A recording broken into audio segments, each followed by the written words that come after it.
اس 950 کو صرف مینشن کروں گا، یہ وہی حدیث ہے حبشیوں کا رقص کرنا، حبشیوں کا رقص کرنا۔ تھوڑا مجھے بھی سرور پہنچا دو نا، وہ کیا کہہ رہے تھے؟ رقص کرتے تھے محمد عبد صالح، محمد عبد صالح، محمد عبد صالح، محمد عبد صالح۔ مزہ نہیں آ رہا، اونچا گئے، اونچا، محمد عبد صالح، محمد عبد صالح، محمد عبد صالح، محمد عبد صالح۔ حبشی کیسے کہہ رہے تھے؟ محمد عبد، محمد عبد صالح، محمد عبد صالح، محمد عبد صالح، محمد عبد صالح، محمد عبد صالح، محمد عبد صالح۔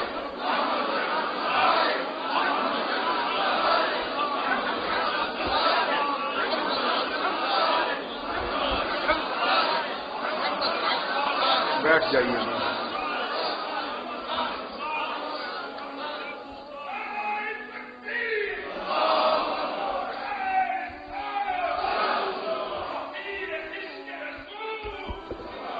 بیٹھ جائیے، سبحان اللہ۔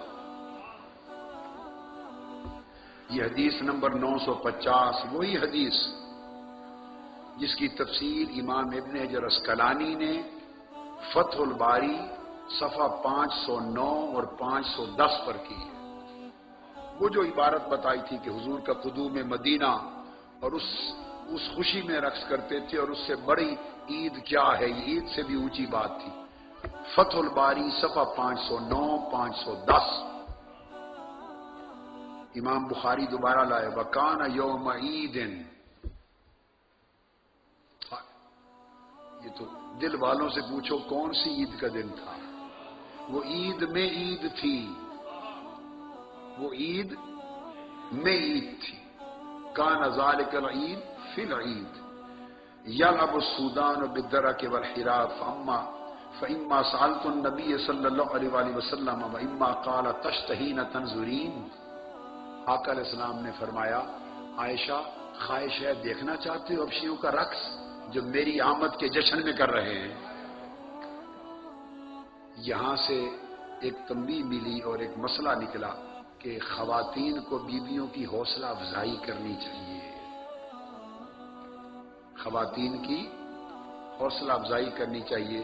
سارا کچھ سیکھنا ہمارا ہی حق نہیں ہے، انہیں بھی سیکھنے دیکھنے کا موقع ملے۔ مبارکباد ہے گمگول شریف والے، مسجد والے، کہ انہوں نے بہت اعلیٰ شاندار پوری گیلری بنا کے خواتین کی ایک باعزت جگہ بنا رکھی۔ ہر طرف اس کی حوصلہ افزائی ہونی چاہیے۔ فقلت نعم، میں نے عرض کیا یا رسول اللہ، جی ہاں دیکھنا چاہتی ہوں۔ سبحان اللہ۔ فاقامنی وراءہ خدی علی خدہ وہو یقول، مجھے اپنے پیچھے اس طرح کھڑا کر لیا اور میں دیکھتی رہی، اور دیکھ کر پھر آقا نے بڑی دیر دیکھا، پھر پوچھا قال حسبک، پوچھا عائشہ رج گئی ہو، راضی ہو، جی بھر گیا ہے؟ قلت نعم، میں نے کہا جی حضور خوب دیکھ لیا ہے۔ قال فاذهبي، اب چلی جاؤ۔ حوصلہ افزائی کی حدیث وہی ہے۔